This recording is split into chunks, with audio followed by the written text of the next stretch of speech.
A lovarian is a person that loves. Every single dictionary agrees with this definition, and it is widespread. However, every lovarian paper reads like this. The problem with people is they do not love enough. Because of that, they love money more than they do people. Money is bad. Because money is bad, we must get rid of money. The more money someone has, the more bad the person is. Therefore, to show that we really love, we must kill the rich.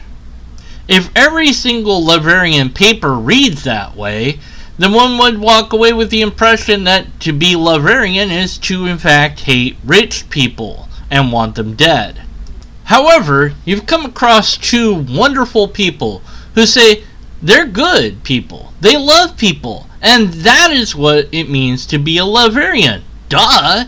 You're talking about the bad people that think that they're lovarians. The real lovarians don't write papers like that.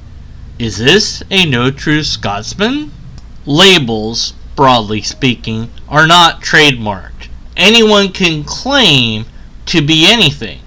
I can claim to be a lobster, but that doesn't mean I'm a lobster. At least not the way that we normally define lobster. But my version of lobster is different from the version of lobster that we've defined. Because it is. And that makes it complicated.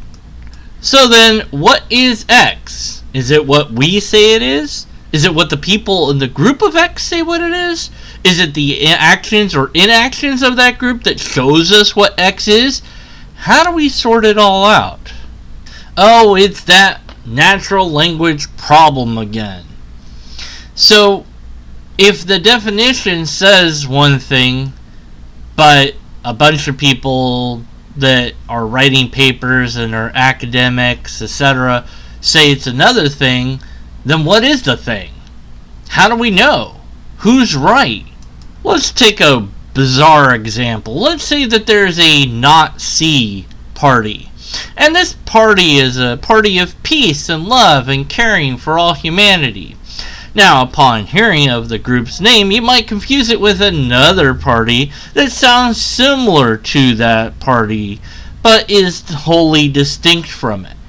So they're saying, oh, no, I'm part of the Nazi party, and we are all about love and acceptance and tolerance. You're like, no, you're evil and vile and wicked. And you're like, no, you don't understand. We're the Nazi party. We don't see the problems in the way that you do. We see that love is the solution and the final solution, actually. No, you're evil because you're the thing and that's the thing and and that's probably hate speech, so I gotta be careful about that, right?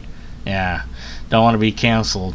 So look, I'm not saying that the Nazi party is good. I'm definitely not saying that. But the Nazi party is, they might be good. But they picked a really bad name. And that was stupid of them. So maybe they should have a different name, given the fact that it sounds a lot like the bad name. What use is the label if the label is tainted? And so then the question becomes, what is greater? The label or your desire to do X, whatever X may be? You're saying your group wants to do good, and it does good, and it's always done good, but your label is associated with something nasty and vile. Perhaps it's time to discard the label. What use is there fighting for that label to become good if others see it as bad? There's been efforts to rebrand atheism in the past as brights and other things.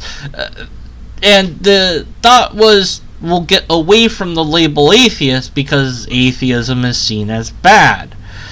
And after a lot of diligent work on making atheism be considered not bad, by and large, it seems that atheism is at least understood, if not accepted. Although some intellectuals have issues with what the word atheist means still, because of course they do. Is the label worth fighting for? In some cases it might be, but in others it might not be. One is it that and when is it not that? And that's very difficult to figure out. For some, the label becomes the thing that matters more than anything else. For me, that's not how I view things. If it becomes too much of a problem to use the label skeptic, I'll discard the label. I don't care about the label in the end. What matters more is the things that I want to argue for or against. The label, it can change, and I can change it. Because the ideals that I'm striving towards matter more in the end to me. But I can see value in fighting for some labels at some times. But it just depends what it is, why you're fighting for it. Would it really be worthwhile to try to fight for a party that's calling itself the Not C Party? Probably not. It's a bad branding. With that being said, I would like to introduce my new concept for a group of people. We are the nice and zesty individuals, and we're all about what? What's that? Oh.